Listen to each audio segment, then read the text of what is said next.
Campus Liaison Stephen Braylick, what should an honors college be?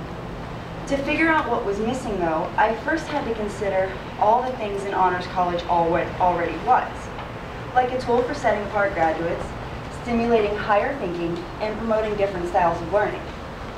I also had to consider perks that were already included in honors college, such as special scholarships, admittance to honors societies, and extracurricular activities. After much research, I considered things that would improve an honors college not only for myself, but also for future honors members. First, I figured out a way to solve the frustrating issue of class availability. Then, I posed 3 improvements to an already spectacular honors college by suggesting open class discussion, informal social gatherings, and better chances to receive internships. So please allow me to explain how these improvements and solutions can better the Honors College for all members. First and foremost, I would like to solve the class availability problem. I've been an honors member for almost a year now, and I've come to notice that there are either too many classes or too little classes. I posed pre-term surveys. This is how it would work. The Honors College would send out a survey 1 term prior to the term being considered. It would ask students to select courses and congruent times that they're expecting to take next term. It would also provide an additional comment box for any classes or times that weren't included so they can be considered. The Honors College would then tally up the classes and supply classes, based upon the answers. By scheduling honors classes in this manner, we can solve many problems. First and foremost, we can solve the class availability issue. It will, class cancellation rate, and it will simultaneously reduce professors' aggravation and unwillingness to teach classes due to class cancellation rates. It will also prevent students from complaining about the lack of classes and students' reluctance to join honors college because of bad word of mouth that's associated with the lack of classes. I do recognize that this idea is not 100% foolproof.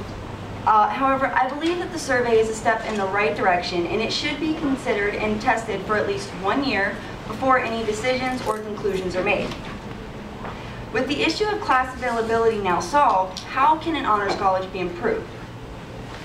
To begin with, open class discussion not only improves the atmosphere of a class, but also the reputation of an honors college. When attending a regular class, students can expect to be taught what is in the book, chapter by chapter, receive a series of tests and the occasional paper. However, this leaves very little room for the application of concepts. An honors class should require a deeper thought process since all students have already proven their ability to regurgitate information. Students attending an honors class should ponder the concepts and ideas of literary geniuses. They should be taught to ask, how did the concept come about? Why is it true? And how does it apply to current times? Allowing class discussion to be open stimulates the thinking of all parties. For example, if one student in the class looks at an idea in a completely different manner than the rest of the class, this first gives the class to ponder the feasibility of the new idea presented, and it also allows the class to learn different ways of looking at different concepts.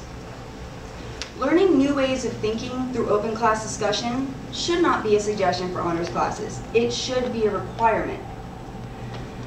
This will not only improve the learning in each class, but also attract new members that are seeking more enlightened styles of learning. While open class discussion will improve learning, thinking, and attract new members, what improvements can be made to keep new and current members intrigued in an honors college? Pursuing improvement further, informal social gatherings used for the purpose of social networking can provide continuous purpose for current members. In a regular class, students do not expect to network with other professionals. In fact, in a regular class, there are simply too many students to network properly. Honors colleges have done half the work for their members in gathering smart individuals who are serious about their careers.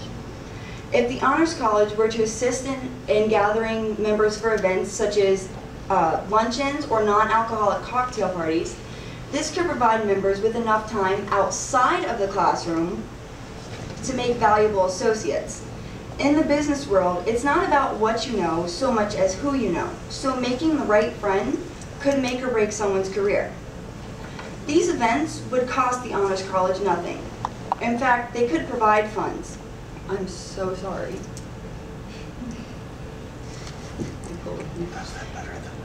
In fact, they could provide funds. I'm sorry guys, my mouth is so dry, I do apologize.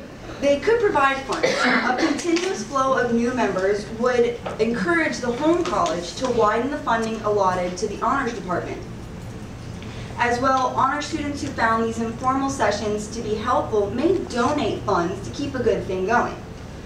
After learning new ways of thinking and making valuable associates, what will members do with their prestigious degree? Last but certainly not least, honors colleges should provide the chance to receive internships the same way they do scholarships. Students should apply, supply letters of recommendation, and a certain number of internships should be given each graduating term. This would not be designed to ensure that students get a job with their degree.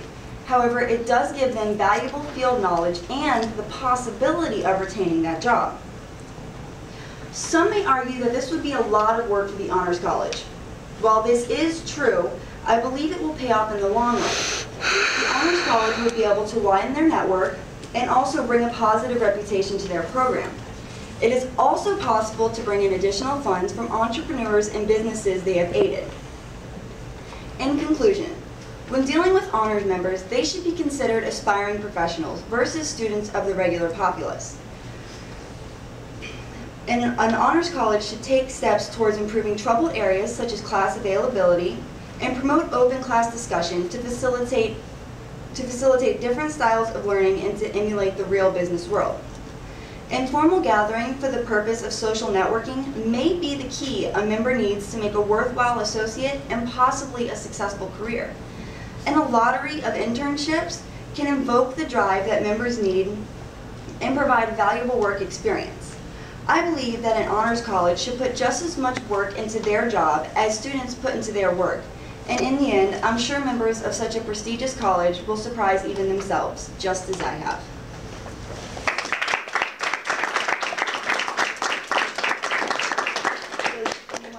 Questions after? Okay, our second presentation is the return of University of